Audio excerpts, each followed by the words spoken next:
আসসালামু আলাইকুম viewers, welcome to আলিউল cooking. আজকে তৈরি করে দেখাবো সহজ একটি চুষি পিঠার রেসিপি। এই পদ্ধতিতে পিঠাটি বানালে অল্প সময়ে অনেকগুলো পিঠা বানিয়ে নিতে পারবেন।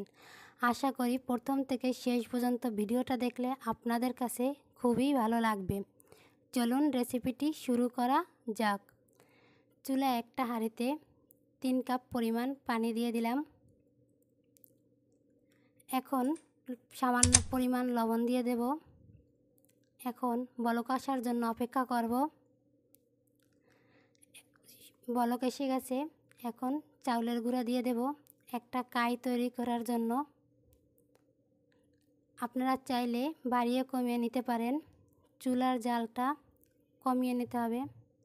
এখন একটা হাতার সাহায্যে একটা ভালো করে নেড়েচেড়ে কাই তৈরি করে নেব।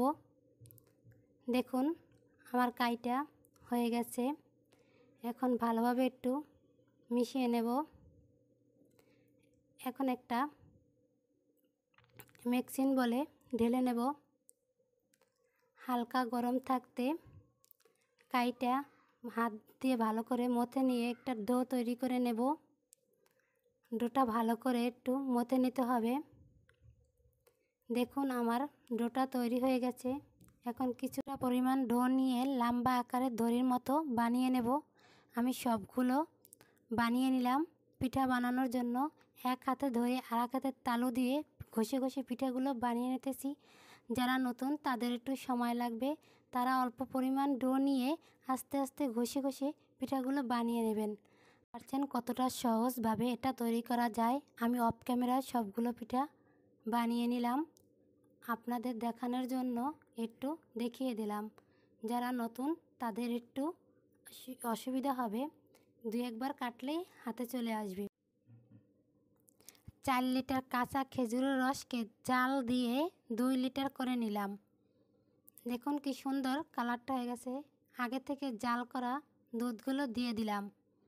দেখুন দুধ দেওয়ার পরে এখন বলক আসার জন্য অপেক্ষা করব। এখন একটা হাতার সাহায্যে নেড়ে চেড়ে নেব। দেখুন আপনারা চাইলে দুধটা বাদ দিয়ে দিতে পারেন। এখন বলক চলে এসেছে। অল্প অল্প করে পিঠাগুলো দিয়ে দেব। একসাথে পিঠাগুলো দেওয়া যাবে না, তাহলে একটার গায়ে একটা পিঠা লেগে যাবে। এখন আলতো হাতে একটু নেড়ে চেড়ে দেব, তাহলে পিঠাগুলো ভাঙবে না। আবার বলক চলে আসলে পিঠাগুলো দিয়ে দেব। নতুন ভিডিওটি পেতে চ্যানেলটি সাবস্ক্রাইব করে দেবেন এবং লাইক বাটনে ক্লিক করে দেবেন।